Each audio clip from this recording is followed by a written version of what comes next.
देखिए अभी हम पढ़ने जा रहे हैं कैलकुलस के अबाउट डिस्कशन करेंगे, है ना। तो कैलकुलस को एक पर्टिकुलर टॉपिक नहीं है, ये मैथ की एक बहुत बड़ी ब्रांच है।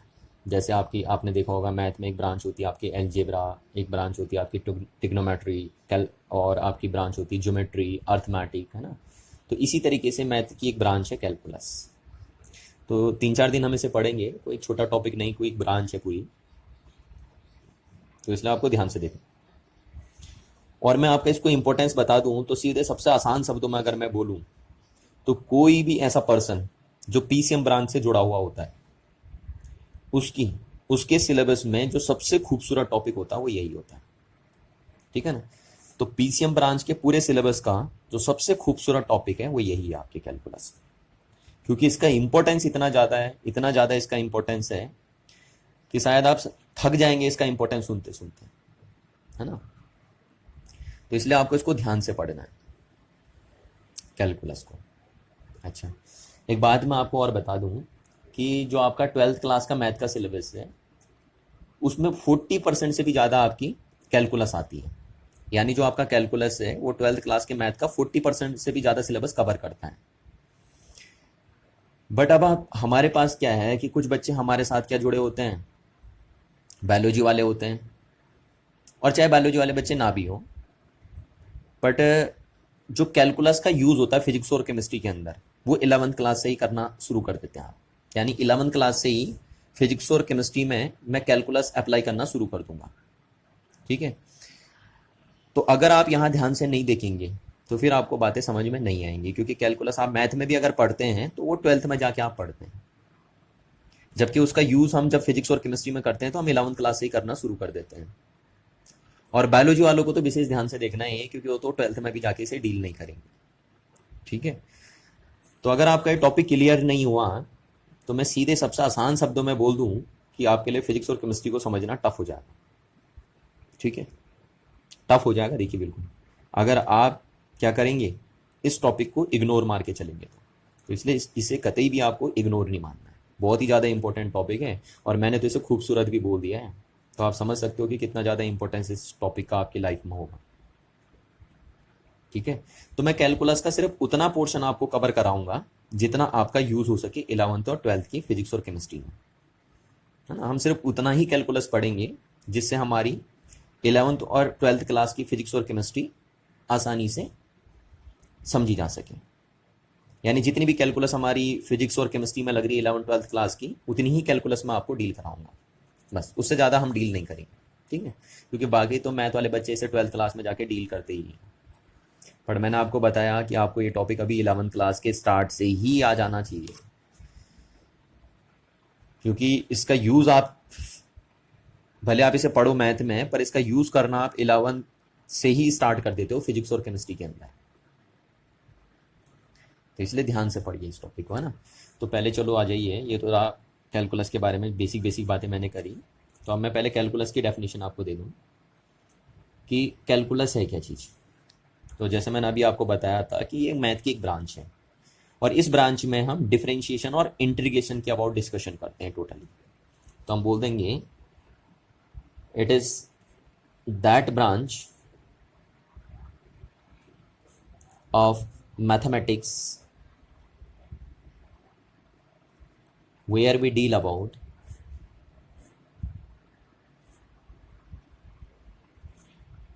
डिफरेंशिएशन एंड इंटीग्रेशन, ठीक है ना। यानी मैथ की वो ब्रांच जहां हम किसके अबाउट डिस्कशन करते हैं, डिफरेंशिएशन और इंटीग्रेशन के अबाउट डिस्कशन करते हैं, उस ब्रांच को आप क्या बोलते हैं, कैलकुलस बोलते हैं, ठीक है। चलिए आते हैं। अब अगर आसान शब्दों में वो बोलूं तो ये डिफरेंशिएशन और इंटीग्रेशन है क्या, डिफरेंशिएशन और इंटीग्रेशन ये है क्या चीज़, ठीक है। अभी तो वैसे हम डिटेल पढ़ेंगे, इन्हें काफ़ी जानेंगे इसके बारे में, बट फिलहाल आसान आसान शब्दों में अगर मैं बोल दूँ तो डिफरेंशिएशन का मतलब होता है ब्रेक करने से, तोड़ देना मतलब, ठीक है। और इंटीग्रेशन का मतलब होता है ऐड करना, यानी जोड़ देने से मतलब है। तो इंटीग्रेशन जोड़ने का काम करता है, डिफरेंशिएशन तोड़ने का काम करता है, ठीक है। अब आप बोलोगे सर तोड़ने का काम तो हमारे ये भी कर देंगे, तोड़ने का काम तो हमारा ये भी करता था, जिसको आप सब्सट्रैक्शन बोलते हो, और तोड़ने का काम हमारा ये भी करता था, डिवीजन जिसको आप बोलते हो, है ना। अच्छा, जोड़ने का काम हमारा ये भी करता था, जिसको आप एडिशन बोलते हो, और जोड़ने का काम हमारा ये भी करता था, मल्टीप्लिकेशन। तो आपने अलजेब्रा में देखा होता है कि जोड़ने का काम ये दोनों सिंबल करते हैं और तोड़ने का काम ये दोनों सिंबल करते हैं। तो फिर हम यहाँ जो तोड़ने के लिए डिफरेंशिएशन वर्ड क्यों यूज़ कर रहे हैं और जोड़ने के लिए इंटीग्रेशन वर्ड क्यों यूज़ कर रहे हैं, ठीक, इस बात को आपको ध्यान से समझना है। देखिए, चीज़ें दो तरीके से तोड़ी जाती हैं ना, और दो तरीके से जोड़ी जाती हैं। एक तो ये तरीका है कि मैंने कहा आपको कि इस पेन को आप तोड़ दीजिए, तो आपने पकड़ा पेन और ये कर दिया ऐसे, तो आपने तोड़ दिया। अब इस तोड़ने में आपने क्या ध्यान रखा कि जब आपने ये चीज़ तोड़ी तो आपने बहुत बड़े बड़े पार्ट में तोड़ी। देखिए, बहुत बड़े पार्ट में आपने इसे तोड़ी है, यानी आपने मैक्रोस्कोपिक तरीके से इसको ब्रेक किया है, बहुत बड़े बड़े पार्ट आपने इसके बना दिए। अच्छा, अब दूसरा तरीका मैं आपसे बोलता हूँ, दूसरे बच्चे से मैंने बोला कि इसे तोड़िए भैया, और उसने ऐसा तोड़ दिया, इसे ऐसा तोड़ दिया कि इतने छोटे छोटे हिस्से कर दिए उसने इसके कि वो हमें दिखाई भी नहीं दे रहे, बहुत ही छोटे, बहुत ही छोटे। मैं कहूँ कितने छोटे, तो आपको कहना टेंड्स टू जीरो, जीरो नहीं, टेंड्स टू जीरो, इतने छोटे हिस्से कर दिए उसने इस पेन के। तो उसी छोटे छोटे तरीके से किसी चीज को ब्रेक करने को क्या बोल देते हैं आप, डिफरेंशिएशन बोल देते हैं, है ना। तो वही हम बोल देते हैं कि ब्रेक टेंड्स टू जीरो, इस तरीके से करना, ठीक है। तो किसी चीज को बहुत छोटे छोटे ही तरीके से तोड़ देने को क्या बोल देते हैं आप, डिफरेंशिएशन। और सिमिलरली आप बोलते हैं कि ऐड टेंड्स टू जीरो, बहुत छोटे छोटे तरीके से फिर जोड़ने को आप क्या बोल देते हैं, इंटीग्रेशन बोल देते हैं, है ना। तो सिंपल वर्डों में अगर हम बताएं, वैसे आपको ये मीनिंग नहीं समझना है, ये तो मैंने आपको रफ वे में बताया ना, कैजुअल वे में मैं बता रहा हूं आपको कि डिफरेंशिएशन इंटीग्रेशन होता क्या है।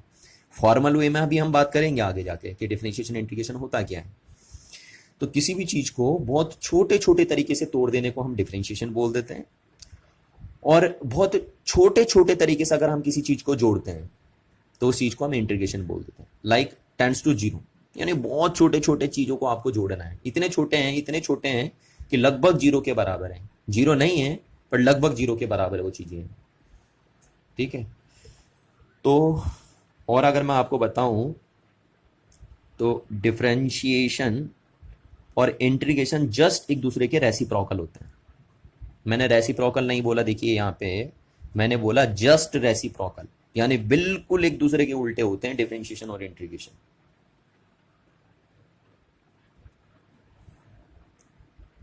ठीक है ना, यानी आप किसी चीज को डिफरेंशिएट करेंगे तो ये बन जाएगा, और इसको इंटीग्रेट करेंगे तो ये बन जाएगा आपका।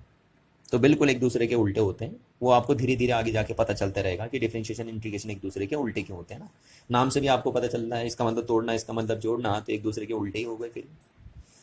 पर देखिए, इन तरीकों से तोड़ना और इन तरीके से जोड़ना, और यहाँ पे जो आप डिफरेंशिएशन और इंटीग्रेशन वाले वर्ड यूज कर रहे हैं, इनमें फर्क है। इस तरीके से तोड़ने में और इस तरीके से तोड़ने में बहुत फर्क है, इस तरीके से जोड़ने में और इस तरीके से जोड़ने में बहुत फर्क है ना। ये तरीका आपका क्या है कि आप बड़े बड़े पार्ट्स में तोड़ देते हो, बड़े बड़े पार्ट्स में जोड़ देते हो, पर जब आप वर्ड यूज कर लेते हो डिफरेंशिएशन इंटीग्रेशन, तब आप बोलते हो कि भैया हम तोड़ रहे हैं कैसे, टेंड्स टू जीरो, और जोड़ रहे हैं तो टेंड्स टू जीरो तरीके से जोड़ रहे हैं। और दूसरी बात जो मैंने आपको बताई वो ये है कि डिफरेंशिएशन और इंटीग्रेशन एक दूसरे के क्या होंगे, जस्ट रेसिप्रोकल होंगे, है ना, not a reciprocal, just reciprocal to each other. अच्छा, अब अगर आगे मैं बात करूं तो देखिए, हम किसी चीज को तोड़ क्यों रहे हैं और जोड़ क्यों रहे हैं, ना, क्या मिलेगा ये तोड़ जोड़ के हमें। तो सपोज देखो, मैं आपको बताता हूं कि हम क्यों तोड़ना सीख रहे हैं, क्यों जोड़ना सीख रहे हैं, ये तोड़ना जोड़ना क्यों सीखेंगे हम, यानी डिफरेंशिएशन इंटीग्रेशन क्यों सीख रहे हैं हम, उसकी बात मैं कर दूं आपको। कि सपोज आप एक फैन लीजिए ना, ये हमारा जैसा पंखा है उसको मैंने लिया। अच्छा, अब उस पंखे के बारे में मेरे को जानना है कि इसके अंदर सपोज क्या क्या है इस पंखे के बारे में। यही तो हम करते हैं अपनी रियल लाइफ में भी, कि हम देखते हैं कि भैया अगर ऐसी चीज़ें हो रही हैं दुनिया में तो क्यों हो रही है ना।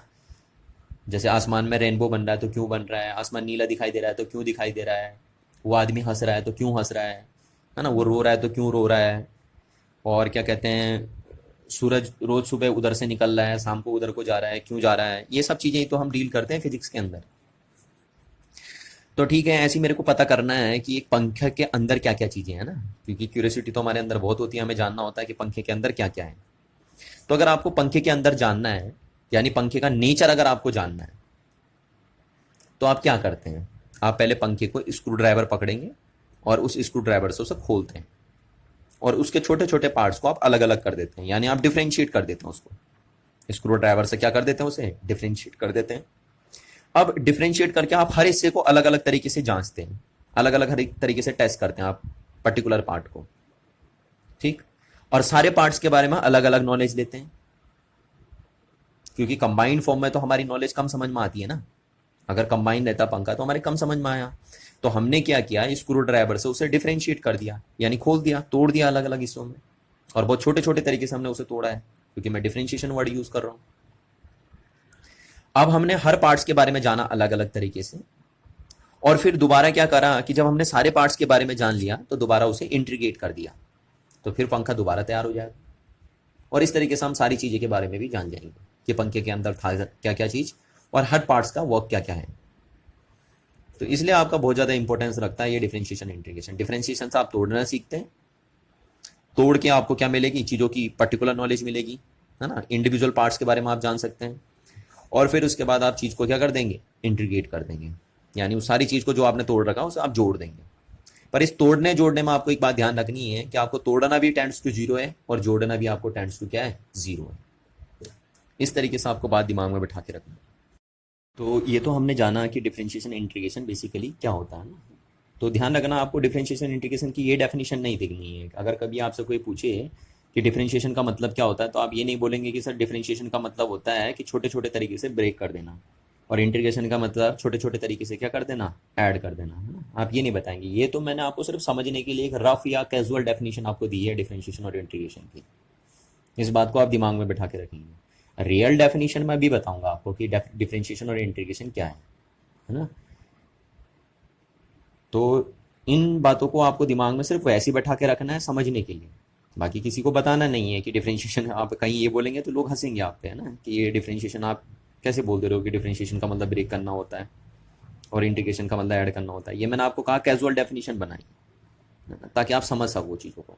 अभी जब आप देखेंगे, मैं एलोबरेट करूंगा इस टॉपिक को, डिफरेंशिएशन को, पूरे डिटेल डिस्कशन जब हम करेंगे तो आप खुद ही समझ जाएंगे इस ब्रेक करने का मतलब क्या था और इस ऐड करने का मतलब था क्या। अच्छा, एक बात मैं आपको और बता दूं कि बेसिकली जो फादर ऑफ कैलकुलस माने जाते हैं वो हैं आपके सर आइजैक न्यूटन, है ना, ग्रेट मैथमेटिशियन थे। इन्होंने इस ब्रांच की फाउंडेशन रखी थी कैलकुलस की, और इसके बगैर आपकी पूरी फिजिक्स केमिस्ट्री, पूरी फिजिक्स और केमिस्ट्री के अंदर अगर मैं बोलूं तो फिजिकल केमिस्ट्री, है ना, बिल्कुल एक तरीके से आप कह सकते हो कि भटकी भटकी सी नजर आती है ना। मतलब एक डायरेक्शन अगर चाहिए फिजिक्स और केमिस्ट्री को, एक पर्टिकुलर वे चाहिए फिजिक्स केमिस्ट्री को डील करने के लिए अगर आपको, तो आपको कैलकुलस की नॉलेज होना बहुत एसेंशियल है, बहुत ही ज़्यादा एसेंशियल है आपको कैलकुलस की नॉलेज होना। अगर आपको फिजिक्स और केमिस्ट्री को एक पर्टिकुलर डायरेक्शन में ले जाना है तो आपको कैलकुलस बहुत अच्छे ढंग से डील करना होगा, ठीक है। तो ये तो हमने बात करी बेसिक कैलकुलस की। अच्छा, अब हम बात करेंगे डिफरेंशिएशन की पहले, है ना, फिर देन हम डील करेंगे इंटीग्रेशन को। तो ये डिफरेंशिएशन क्या है उसको हम डील कर लेंगे यहाँ पे, डिफरेंशिएशन। अच्छा, तो डिफरेंशिएशन के बारे में पढ़ेंगे थोड़ा सा। मैं देखो आपको बता दूं पहले, ये आपका y is a function of x, है ना। ये मैंने आपको लास्ट क्लास बताई थी बातें कि फंक्शन का मतलब क्या होता है, एक वेल डिफाइंड रिलेशन। ये रिलेशन एक x और y का आपस में, है ना। ये रिलेशन कैसे भी हो सकता है, ये रिलेशन ऐसे भी हो सकता है, देखिए y equals to x square plus 2x plus 3।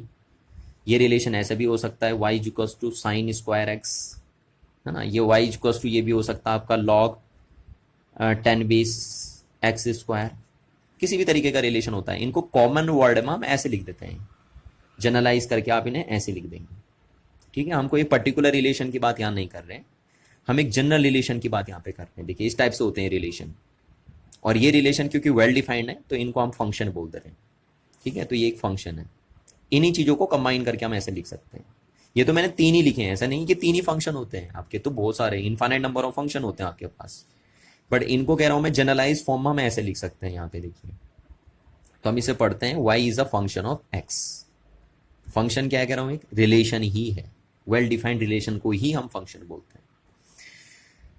तो इस रिलेशन में या इस फंक्शन में x और y आपस में कनेक्टेड है, और जब भी एक रिलेशन बनता है, तो ये बात भी मैं आपको बता चुका हूं कि जब भी आप एक रिलेशन बनाएंगे तो उस रिलेशन में आपके पास होता है एक इंडिपेंडेंट वेरिएबल और एक डिपेंडेंट वेरिएबल, है ना। इंडिपेंडेंट को आप हमेशा लेफ्ट में लिखते हैं और डिपेंडेंट को आप हमेशा, सॉरी, इंडिपेंडेंट को आप राइट में लिखते हैं और डिपेंडेंट को आप हमेशा कहाँ लिखते हैं, लेफ्ट में लिखते हैं, ठीक है। तभी आपका रिलेशन बन पाता है, क्योंकि रिलेशन बनाने के लिए आपको पता है कि रिलेशन बनाने के लिए आपको अगर एक डिपेंडेंट वेरिएबल है आपके पास, तो दूसरा कौन सा होना चाहिए, इंडिपेंडेंट वेरिएबल होना चाहिए ना, तभी रिलेशन बन पाता है। किसी भी रिलेशन, वो रिलेशन तभी अच्छा चलता है, वेल डिफाइंड तभी कहलाता है रिलेशन, जब उसमें एक वेरिएबल डिपेंडेंट हो और एक इंडिपेंडेंट हो, ठीक है। आप कोई भी रिश्ते भी लेके चलिए अपनी लाइफ में, उस रिश्ते में मजबूती तभी आती है जब एक, जैसे दो आदमियों के बीच में रिलेशन है, और उस रिलेशन में मजबूती तभी आती है जब उसमें एक डिपेंडेंट हो और एक इंडिपेंडेंट हो, है ना। तो उसी तरीके से हम बोलते हैं कि यहाँ पे ये कौन सा वेरिएबल है, इंडिपेंडेंट, और ये डिपेंडेंट है, यानी एक्स को चेंज करने से वाई चेंज होगा, है ना। यहाँ पे देखिए, अगर हम एक्स की वैल्यू चेंज करते हैं तो वाई की वैल्यू क्या हो जाएंगी, चेंज हो जाएंगी। तो इस तरीके से हमारा वाई एक फंक्शन है किसका, एक्स का। ये हम जनरल वे में लिख रहे हैं ना, कोई पर्टिकुलर वे को लेके नहीं चल रहे, हम सबको डील कर रहे हैं एक साथ, तो ये है।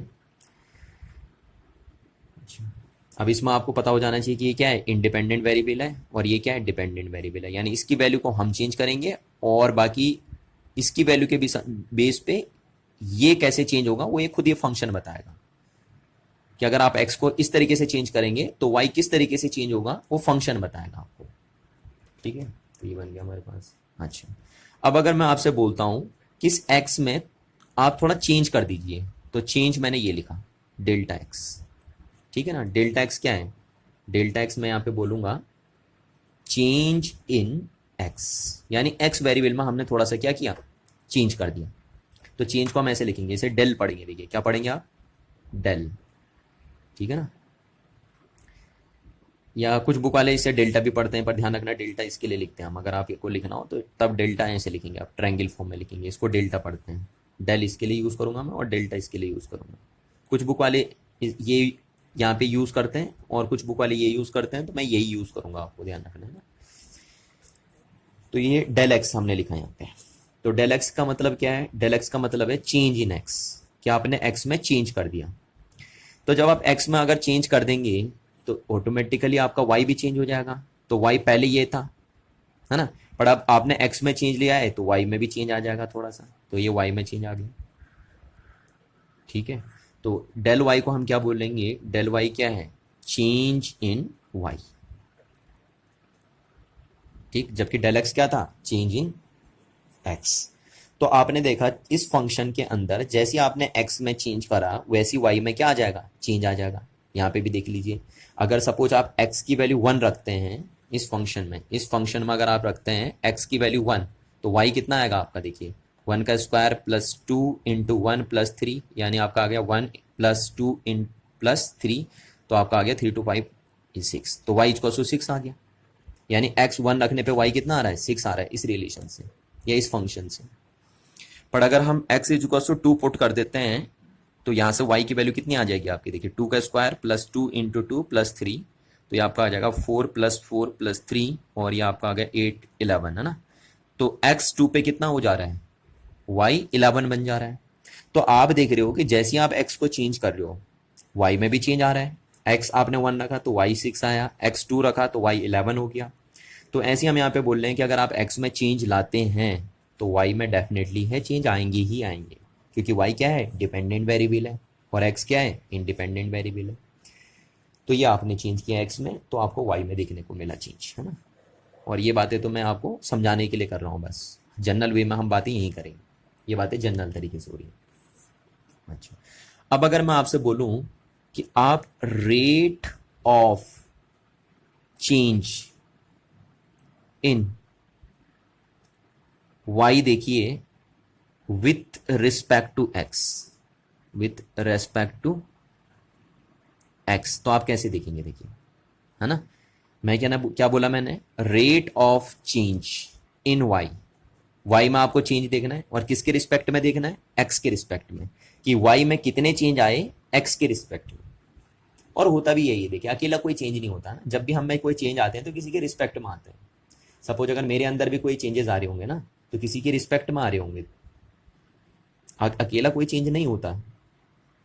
तो ऐसी इस फंक्शन में अगर y के अंदर कोई चेंजेस आ रहे हैं तो किसकी वजह से आ रहे हैं? x की वजह से आ रहे हैं। जब आप x में चेंज ला रहे हो तभी तो y में चेंज आ रहे हैं।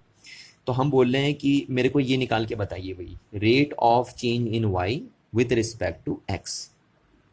तो आप कैसे लिखेंगे इसे? देखिए y में कितना चेंज आया? y पहले ये था, है ना, तो पहले ये था और चेंज करने से y ये बन गया।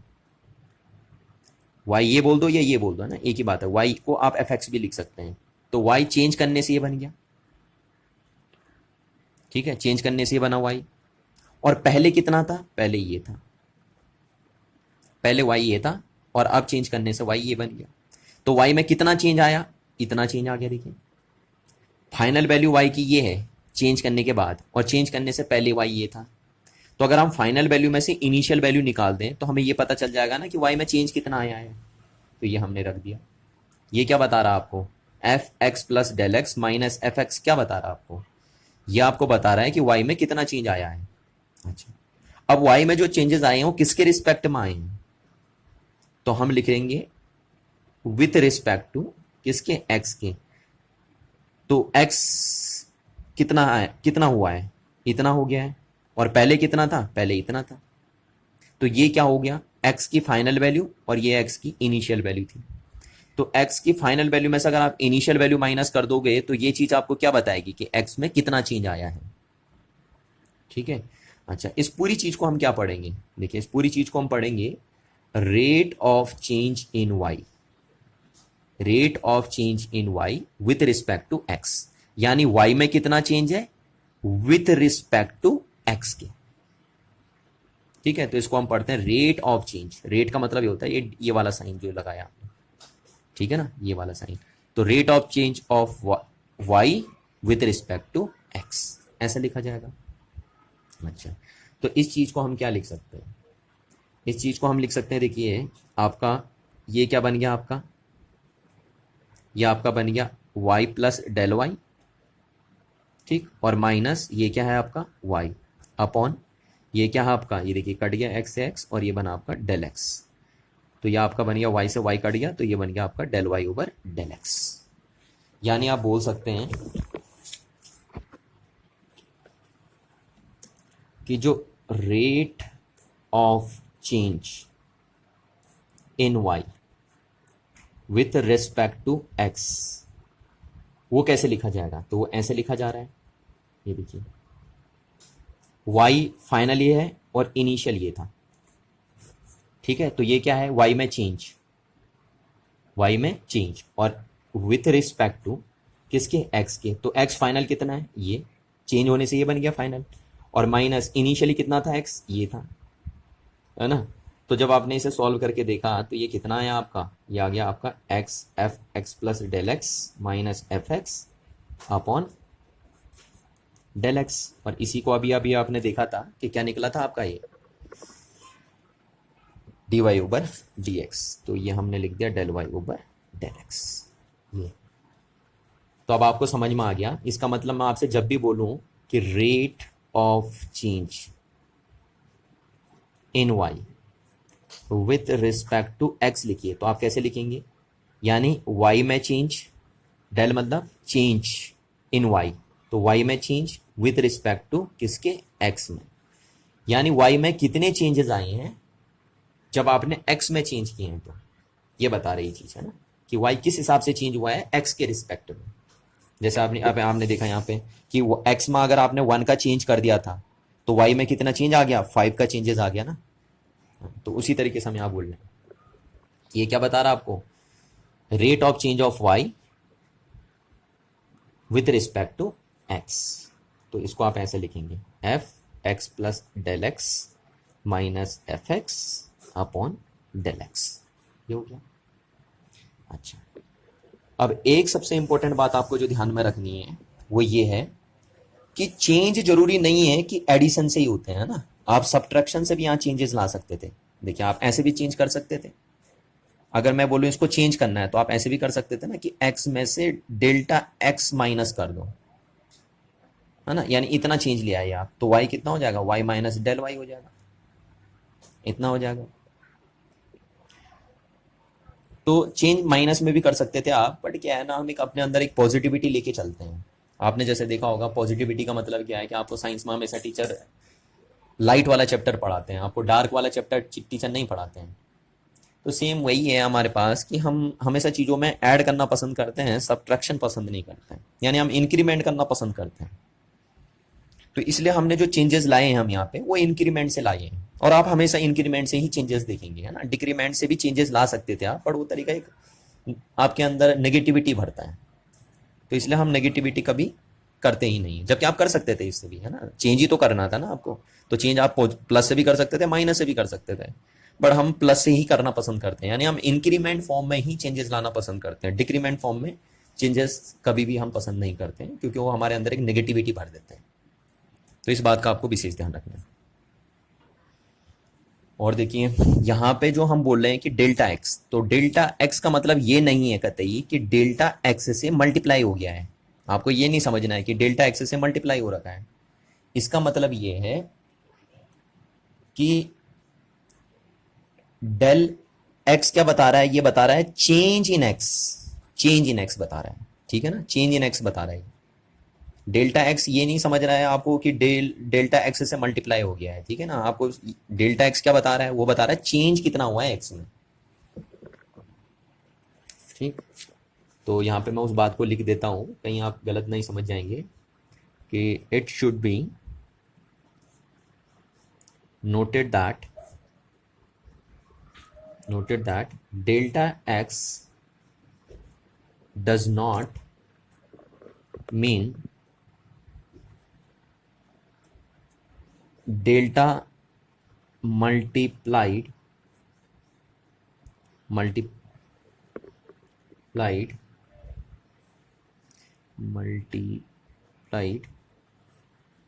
पाई एक्स।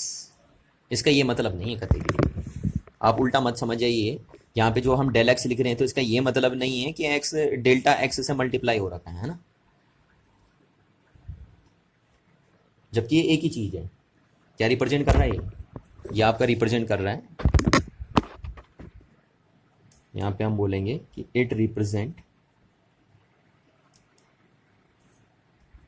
a single quantity,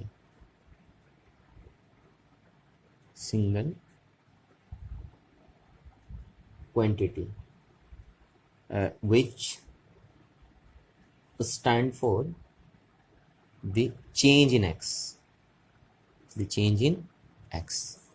है ना। तो आपको गलत मतलब समझ जाना है यहाँ पे कि ये डेल्टा एक्स अगर मैं लिख रहा हूँ तो आप समझ रहे हो कहीं कि डेल्टा एक्स से मल्टीप्लाई हो रखा है, ऐसा कुछ नहीं है। ये एक ही वर्ड है ना, और इसका मतलब है चेंज इन एक्स। क्या है, चेंज इन एक्स, ना कि इसका ये मतलब है कि डेल्टा एक्स से मल्टीप्लाई हो गया। तो ये बात मैंने आपको लिखा दी यहाँ पे, इस बात को ध्यान रखना आपको। तो आपने अभी तक जाना है कि rate of change in y with respect to x कैसे लिखते हैं, इस तरीके से लिखे जाते हैं, ठीक है। अब जैसे अगर सपोज, हर बार ऐसा ही नहीं है कि जरूरी है आप ऐसे ही लिखो। देखिए अगर सपोज हमारे पास ये है कि y is a function of t है हमारे पास, ठीक है ना, y t के साथ चेंज हो रहा है। अभी तक हमारे पास y x का फंक्शन था, अब y किसका फंक्शन हो गया, t का फंक्शन हो गया। तो अब मैं क्या लिखूंगा, अगर मैं बोलूं आपसे कि भैया आप ये लिख के बताइए मेरे को, rate of change in y with respect to t, तो कैसे लिखा जाएगा। तो आपका ये लिखा जाएगा del y over del t is equal to f, है ना, f t plus del t minus f t upon delta t. ऐसी तो लिखेंगे आप, इस तरीके से जैसा आपने यहाँ लिखा था, देखिए वैसे आपने यहाँ लिख दिया। तो ये ध्यान रखना। तो एक बात आपको समझनी है, वो ये है कि चेंज किस में आता है, डिपेंडेंट में आता है। और किसके रिस्पेक्ट में आता है, इंडिपेंडेंट के रिस्पेक्ट में आता है। देखिए यहाँ पे डिपेंडेंट में चेंज आ रहा है और किसके रिस्पेक्ट में आ रहा है, विथ रिस्पेक्ट टू इंडिपेंडेंट, है ना। और वो चेंज ऐसे लिखा जाएगा, इस तरीके से रिप्रेजेंट किया जाएगा वो चेंज।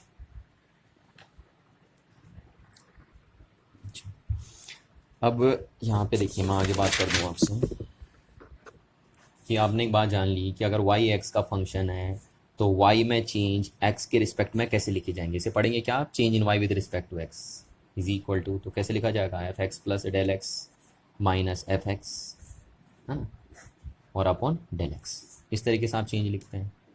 अब अगर मैं इस चेंज में बोलता हूँ आपसे, देखिए मैं बोलता हूँ कि ये जो आपने चेंज किए ना, इसमें डेल्टा एक्स बहुत ही छोटा है। कितना छोटा है, तो टेंड्स टू जीरो है। तो मैं इसको कैसे लिखूंगा, अगर मैं बोलूँ कि मैं इसकी लिमिट निकाल दूँ, है ना, और कहाँ पे निकालूँ, जब डेल्टा एक्स कहाँ पे हो, जीरो पे हो। तो मैं इस फंक्शन की, ये भी तो एक फंक्शन ही बना, इस फंक्शन की लिमिटिंग वैल्यू पता कर रहा हूँ x is equal to zero पे। और लिमिट क्या चीज़ होती है मैंने आपको लास्ट क्लास बता दी थी। तो अगर मैं इस फंक्शन की लिमिटिंग वैल्यू देख रहा हूँ x is equal to zero पे, तो मैं कैसे लिखूंगा, limit delta x tends to zero लिखूंगा और del y over del x, ये लिख दिया मैंने। इसको, इसकी लिमिटिंग वैल्यू आप ऐसे लिखी जाएगी आपकी, तो आप इधर भी लिमिट लगाएंगे, फिर limit del x tends to zero f x plus del x minus f x upon del x, इस तरीके से आप लिख देंगे, है ना। तो बस आपने किया क्या, आप देखिए आप क्या बोल रहे हैं कि आप इसकी लिमिटिंग वैल्यू देख रहे हैं, तो इसकी लिमिटिंग वैल्यू ऐसे लिखी जाएगी, या आप बोल दीजिए इसकी लिमिटिंग वैल्यू, तो इसकी लिमिटिंग वैल्यू ऐसे लिखी जाएगी। तो इस लिमिटिंग वैल्यू में आप देख रहे हैं कि आप जो चेंज कर रहे हैं ना, वो क्या है, वो लगभग जीरो के बराबर है। मतलब आप बहुत छोटे चेंज कर रहे हो। तो ये आपका चेंज था, और ये आपका क्या बता रहा है कि चेंज क्या है, बहुत ही छोटे तरीके से चेंजेस हुए हैं, इतने छोटे तरीके से चेंजेस हुए हैं, इतने छोटे तरीके से चेंजेस हुए हैं कि वो लगभग टेंड्स टू जीरो हैं। बहुत छोटे तरीके से चेंजेस हुए हैं। ये चेंज बता रहा था, ये चेंज ही बता रहा है ये भी, पर टेंड्स टू जीरो वाले चेंज बता रहा है।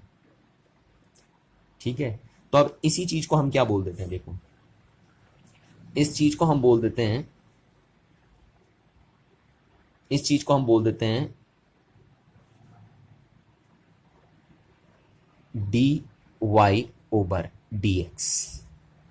देखिए ध्यान से देखिए हाँ चीज को, यहां डेल था, यहां डेल है, यहां डी है और यहां डी है। देखिए डी और डेल में अंतर है ना। और इस चीज को हम क्या लिख देंगे, limit delta x tends to zero del y over del x, ये यानी इस चीज को मैंने ये लिख दिया है। ठीक है, या आप इसको और आगे करके ये लिख लो, एक ही बात है। Limit delta x tends to zero f x plus del x minus f x upon del x. तो ये जो चीज है देखिए, ये जो चीज है, ये क्या चीज थी, ये था change in y with respect to x. और चेंज अगर आपने क्या देखा, टेंड्स टू जीरो देखा, तो इस चीज को आपने बोल दिया अब ये इसमें कन्वर्ट हो गया कन्वर्ट इसमें। गौर करिए, देखिए यहाँ डेल है और वहां डी है हमने लिखा है। तो ये जो बोला जाएगा, ये क्या बोला जाएगा, ये बोला जाएगा derivative of y with respect to x। ध्यान से देखिए, डेरिवेटिव बोला जाएगा किसका, y का, किसके रिस्पेक्ट में, x के रिस्पेक्ट में। इसको ऐसे पढ़ते हैं, derivative of y with respect to x, यानी y का डेरिवेटिव है x के रिस्पेक्ट में। ठीक है, पर ये तभी बोला जाएगा प्रोवाइडेड लिमिट इज एग्जिस्ट। जब ये लिमिट एग्जिस्ट करेगी ना, एग्जिस्ट मतलब इसकी जब कोई वैल्यू निकल के आएगी, है ना। आपको बताया था मैंने कि लिमिट क्या निकालते हैं, कैसे निकालते हैं लिमिट, लास्ट क्लास मैंने बात करी थी आपसे। तो अगर ये लिमिट एग्जिस्ट कर गई, देखिए अगर ये एग्जिस्ट नहीं करेगी तब नहीं पढ़ेंगे आप इसे ऐसा, पर अगर ये लिमिट एग्जिस्ट कर गई मतलब इसकी अगर कोई वैल्यू आ गई, कोई ना कोई वैल्यू आ गई, है ना, तो तब हम क्या बोलेंगे कि ये क्या है, डेरिवेटिव है y का, ये चीज डेरिवेटिव है y का विद रिस्पेक्ट टू x। पर ध्यान रखना है तभी बोला जाएगा जब ये लिमिट एग्जिस्ट करेगी, यानी इसकी कोई वैल्यू निकल के आएगी, अदरवाइज नहीं बोला जाएगा। तो हमने बोल दिया derivative of y with respect to x provided limit is exist, कि अगर ये लिमिट एग्जिस्ट कर गई तो इसको बोला जाएगा, इस चीज को बोला जाएगा derivative of y with respect to x। और वो डेरिवेटिव ऐसे लिखते हैं, ये चाहे ऐसे लिख दीजिए या ऐसे लिख दीजिए या ऐसे लिख दीजिए, एक ही बात है तीनों चीज। ठीक है, तो आपने देखा कि ये जो आपका था, ये आपका क्या बता रहा है, ये आपका बता रहा है एवरेज रेट ऑफ चेंज।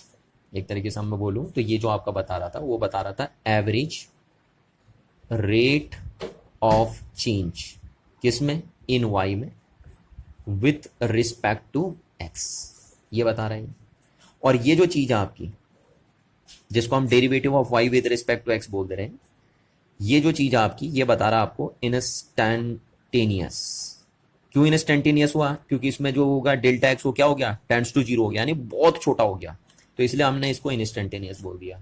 तो ये इंस्टैंटेनियस रेट बता रहा है, बता ये भी रेट रहा है ना, पर इंस्टैंटेनियस बता रहा है। तो ये instantaneous rate of y with respect to x बोला जाएगा। ठीक है ना, तो आपको फर्क दिख रहा है दोनों में, ये भी क्या है, ये भी rate of change in y with respect to x, और ये भी क्या है, rate of change, rate of change, यहाँ क्या लिख दिया मैंने, इसको लिखना rate of change in y with respect to क्या है, एक्स। ठीक है, तो ये दोनों चीजें, ये भी rate of change in y with respect to x है, और ये भी rate of change in y with respect to x है। पर दोनों में फर्क क्या है कि ये एवरेज रेट है और ये इंस्टेंटेनियस रेट है। ये एवरेज रेट है और ये इंस्टेंटेनियस रेट है, क्योंकि इस चेंज में बड़े बड़े चेंज थे और इस चेंज में क्या है, छोटे छोटे चेंजेस हैं, इसलिए इंस्टेंटेनियस रेट है और वो एवरेज रेट है। तो आप इसके दो नाम दे सकते हैं, देखिए जो d y over d x है उसके दो नाम आप दे सकते हैं। क्या बोला मैंने, या तो आप इसे बोल दीजिए instantaneous rate of change in y with respect to x है, या आप इसे बोल दीजिए कि ये डेरिवेटिव है वाई का विथ रिस्पेक्ट टू एक्स। पर ये तभी डेरिवेटिव बोला जाएगा वाई का विथ रिस्पेक्ट टू एक्स जब ये लिमिट क्या करेगी, एग्जिस्ट करेगी, यानी इस लिमिट की कोई वैल्यू निकल के आएगी। ठीक, अच्छा आप इसे ये भी पढ़ते हैं, देखिए आप इसका एक नाम और भी दे सकते हैं, इसका नाम ये भी होता है डिफरेंशियल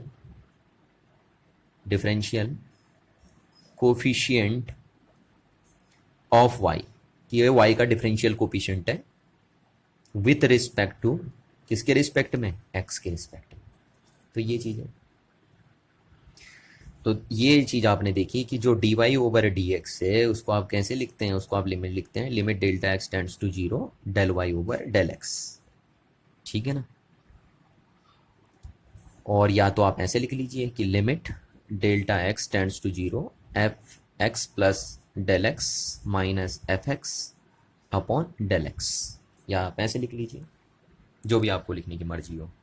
तो इसको आप क्या पढ़ते हैं, कह रहा हूं अगर ये लिमिट एग्जिस्ट कर गई तो इसका नाम आपका क्या हो जाएगा, इसका नाम हो जाएगा डेरिवेटिव, जैसे मैंने अभी लिखा था ऊपर, derivative of y with respect to x, यानी वाई का डेरिवेटिव बोला जाएगा विथ रिस्पेक्ट टू एक्स।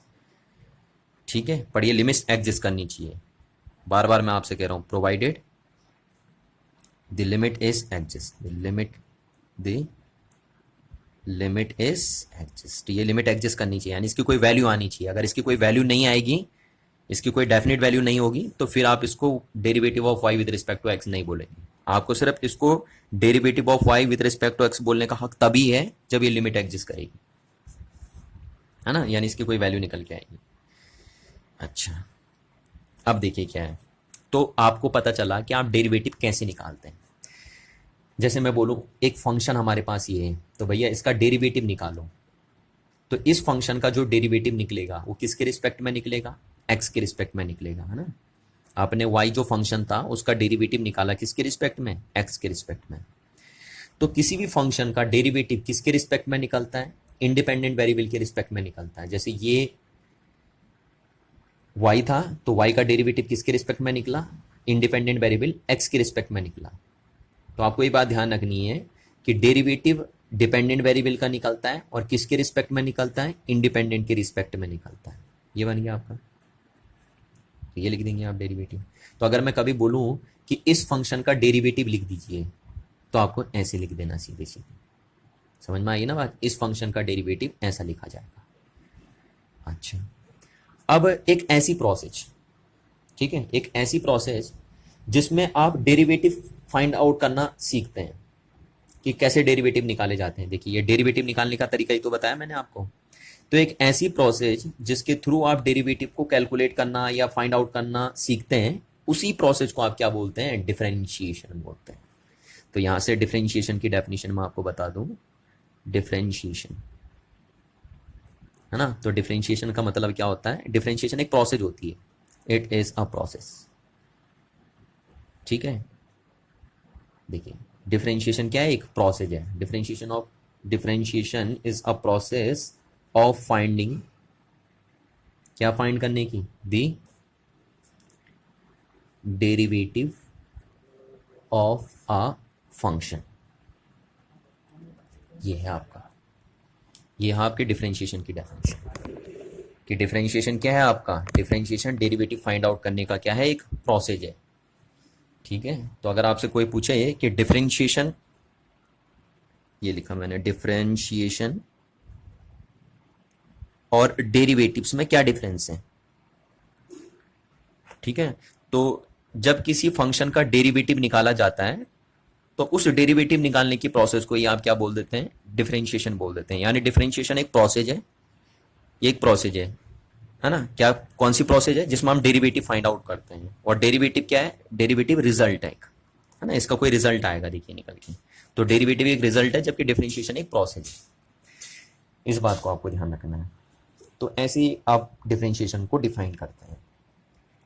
अब अगर हम आसान शब्दों में बोलें तो डिफरेंशिएशन एक तरीके से इंस्टेंटेनियस रेट ऑफ चेंज बता रहा है वाई में विद रिस्पेक्ट टू एक्स। ठीक है ना, ये चीज।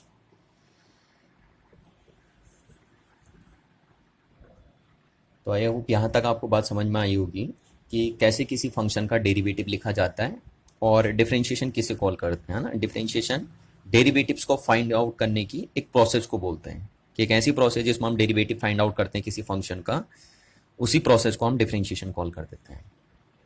ठीक है ना, तो ये चीज़ आपकी समझ में आई बात। तो अब यहाँ से अगर मैं कॉमन वे में आपको बोलूँ, से बात कर दूँ कि suppose y is a function of t। अभी तक हम क्या ले रहे थे कि y x का फंक्शन ले रहे थे ना। अब y किसका फंक्शन है? t का फंक्शन है। यानी t इंडिपेंडेंट वेरिएबल है और y डिपेंडेंट वेरिएबल है। और मैंने आपसे कहा कि write the derivative of y with respect to t, है ना। अब y का जो डेरिवेटिव लिखा जाएगा वो किसके रिस्पेक्ट में लिखा जाएगा? t के रिस्पेक्ट में लिखा जाएगा, क्योंकि डेरिवेटिव किसका निकलता है? डिपेंडेंट वेरिएबल का निकलता है। किसके रिस्पेक्ट में निकलता है? इंडिपेंडेंट वेरिएबल के रिस्पेक्ट में निकलता है। तो ये लिखा। तो आप कैसे लिखेंगे? देखिए आप लिखेंगे derivative of y with respect to t। ऐसी तो लिखते हैं डेरिवेटिव को। तो आप लिखेंगे लिमिट, मैंने आपको बताया था पूरा नाम है लिमिट, शॉर्ट में हम LIM लिख देते हैं।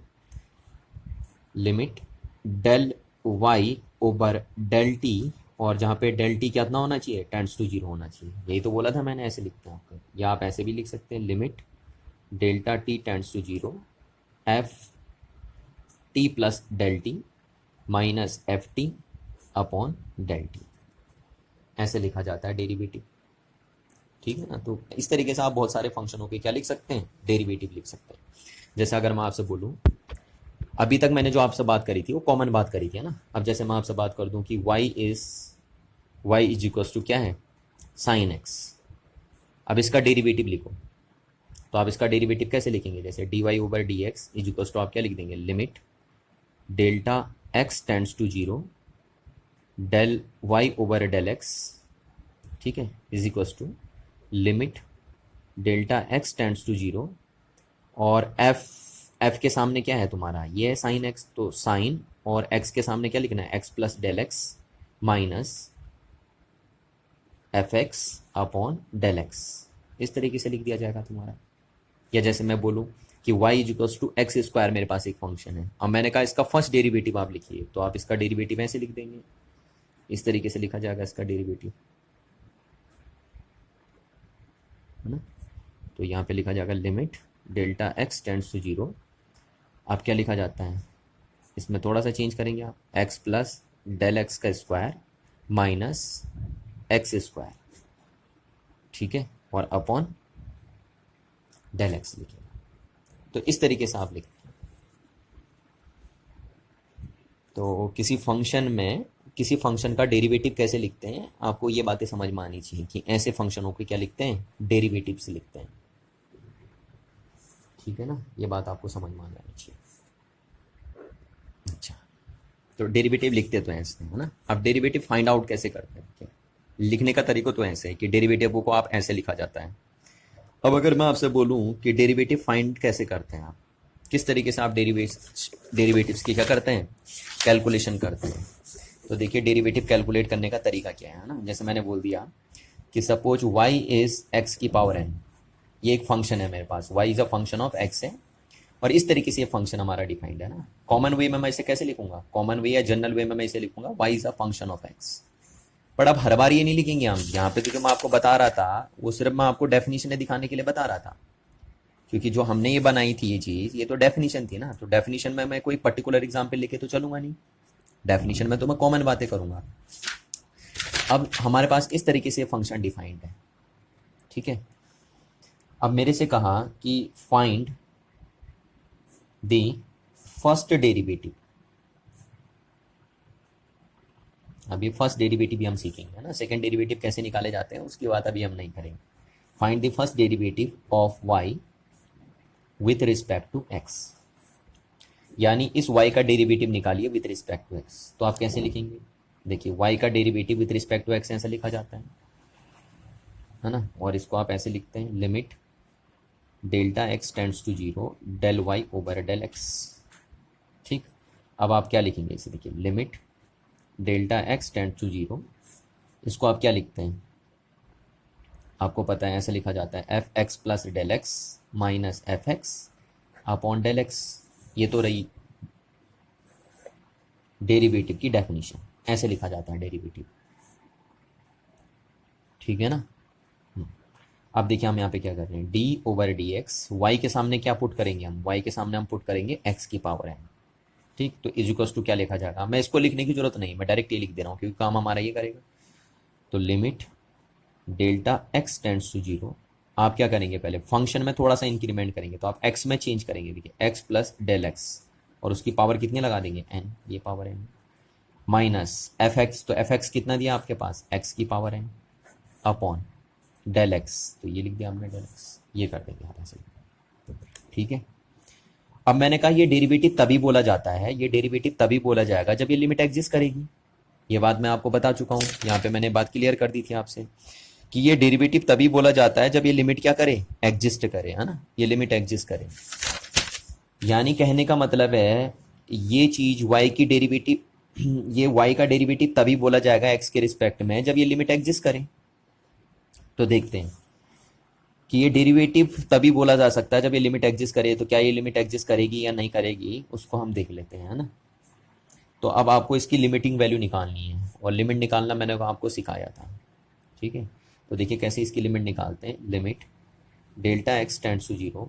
अब आपको यहाँ दिख रही है, देखिए बाइनोमियल है या नहीं है बाइनोमियल। तो मैंने आपको बाइनोमियल भी बताई थी, और बाइनोमियल में मैंने आपको बहुत बात बोली थी कि जब भी आपको बाइनोमियल एक्सपेंड करनी होती है तो आप क्या करेंगे, उसमें जो बड़ा वाला टर्म्स है उसे कॉमन ले लेते हैं।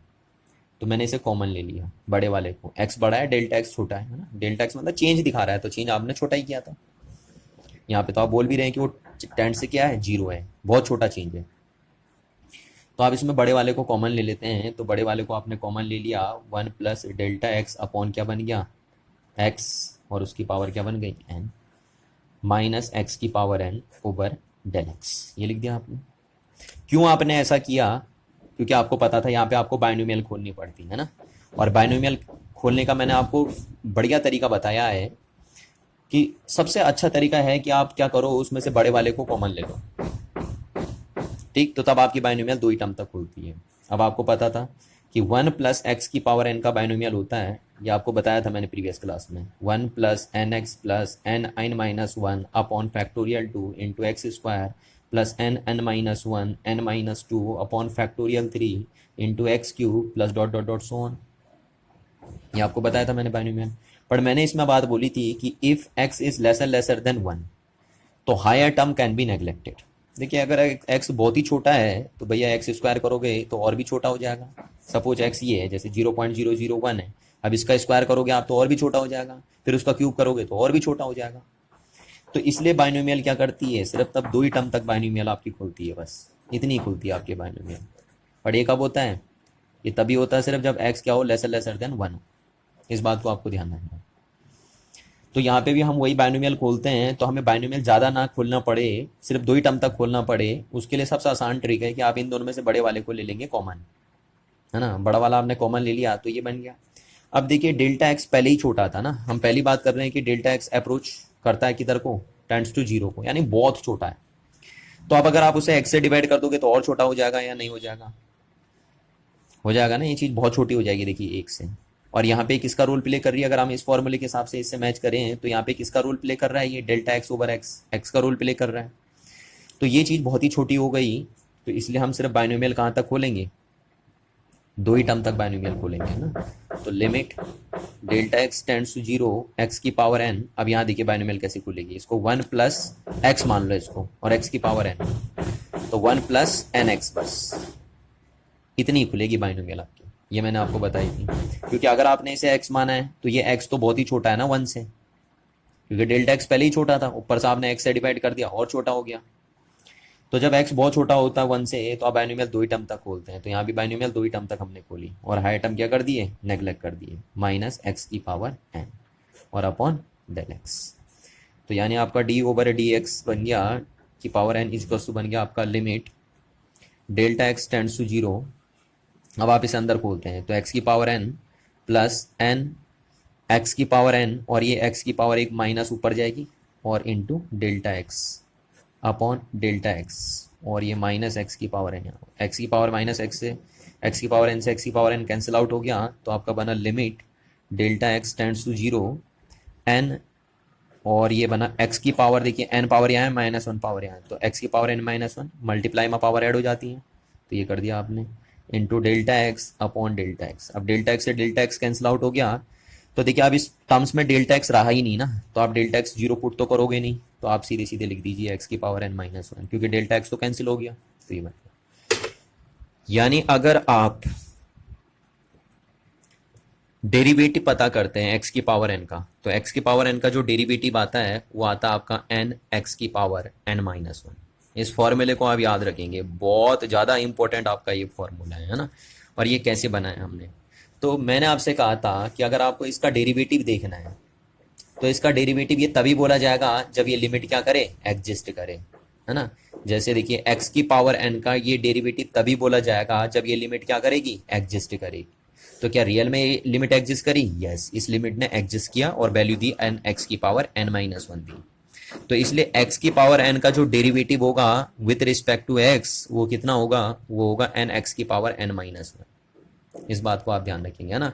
और बहुत इंपॉर्टेंट फॉर्मूला ये आपके सामने तैयार हो गया है, बहुत ज़्यादा आपका ये काम आएगा कि अगर मैं बोलूँ x की पावर n का डेरिवेटिव पता करो x के रिस्पेक्ट में, तो आप ऐसे लिखेंगे और इसका आंसर आ जाएगा आपका n x की पावर n माइनस 1। ठीक है ना, इतनी चीज़ आपको दिमाग में बैठा के रखनी कि x की पावर n का डेरिवेटिव कितना होता है, n x की पावर n माइनस 1 होता है। फर्स्ट डेरिवेटिव की हम बात करें, ठीक। अब जैसे इससे मैं क्वेश्चन लगा सकता हूँ ना, इससे छोटे छोटे क्वेश्चन लगा सकता हूँ मैं, कि जैसे मैं बोलूँ कि y इज इक्वल्स टू मेरे पास है एक्स स्क्वायर, तो d y over d x पता करो इसका, ठीक है। तो इसका d y over d x क्या हो जाएगा, डी ओवर डी एक्स, और y के सामने हम क्या रख देंगे, एक्स स्क्वायर, तो कितना हो जाएगा, आपको कॉमन फॉर्मूला पता है। तो आप देखिए क्या रखेंगे यहाँ पे आप x के सामने n के सामने कितना रखेंगे, 2 पुट करेंगे, तो n के सामने 2 पुट कर दीजिए, और x और 2 पुट कर देंगे तो 2 माइनस 1, तो कितना हो जाएगा, 2 हो जाएगा।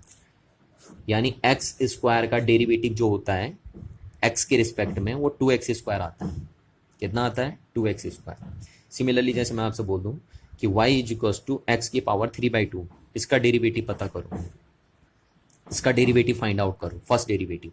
तो आप कैसे लिखेंगे, d over d x, y के सामने क्या पुट कर देंगे, एक्स की पावर 3/2। अब हर बार आपको प्रूफ करने की जरूरत नहीं है, मैंने एक बार आपको कॉमन प्रूफ करके दिखा दिया ना, ये रिलेशन, ये देखिए ये रिलेशन कॉमन प्रूफ करके दिखा दिया। तो अब आप बस, क्योंकि ये इससे मैच कर रहा है, देखिए ये इससे मैच कर रहा है ना, ये क्या था, ये किसका था, जब y इक्वल्स टू एक्स की पावर n था, तो तब इसका डेरिवेटिव ये है। तो अब देखिए यहाँ देखिए y इसी से तो मैच कर रहा है, बस यहाँ पे n के सामने 3/2 है, तो अब हर बार प्रूफ करने की जरूरत नहीं, आप डायरेक्ट फॉर्मूले से रख सकते हैं। तो कितना हो गया देखिए, ये हो जाएगा आपका n, n कितना हो गया 3/2 और x, और यहाँ पे रख देंगे आप 3/2 -1, तो आपका d/dx ऑफ x की पावर 3/2 कितना आ जाएगा 3/2 x की पावर, ये हो जाएगी आपकी 1/2। तो ये आंसर आ जाएगा आपका। आप चाहो तो अंडर रूल करके लिख सकते हो उसे, है ना। तो इस तरीके से आपको बात समझ में आनी चाहिए। अच्छा, यही चीज़ अगर मैं आपसे पूछ दूँ कि अगर y इक्वल्स टू a है और a कांस्टेंट है, सपोज a क्या है, कांस्टेंट है, और मैंने आपसे कहा कि इसका डिफरेंशिएशन करिए विद रिस्पेक्ट टू x, ठीक है, या डेरिवेटिव पता करिए। हम ये बोल सकते हैं कि y का डिफरेंशिएशन कर दो x के रिस्पेक्ट में, या हम बोल सकते हैं कि y का डेरिवेटिव पता करो x के रिस्पेक्ट में। तो आप लिखेंगे d/dx और a लिख देंगे। अब a क्या है, यहाँ पे कांस्टेंट है, क्या है, कांस्टेंट है ये, ठीक है। अब देखिए डिफरेंशिएशन का मतलब है चेंज करना था, आपने पढ़ा था ना, रेट ऑफ चेंज पढ़ते हैं हम इसे, क्या पढ़ते थे, रेट ऑफ चेंज। डिफरेंशिएशन को आपने देखा था, रेट ऑफ चेंज लिखते थे हम।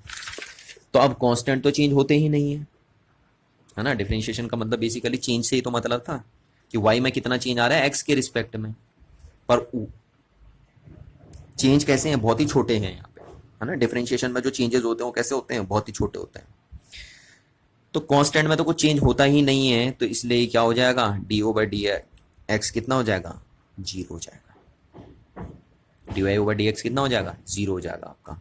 तो हम ऐसे बोल सकते हैं कि कभी भी अगर हम डेरिवेटिव पता करते हैं किसका, कांस्टेंट का, ये देखिए कांस्टेंट का अगर आप डेरिवेटिव निकालते हैं तो कितना आता है, 0 आता है आपका, क्योंकि कांस्टेंट चेंज ही नहीं होता है ना। तो जब भी आपसे पूछा जाएगा कि कांस्टेंट का डेरिवेटिव कितना होता है, तो आपका आंसर होना चाहिए 0 होता है।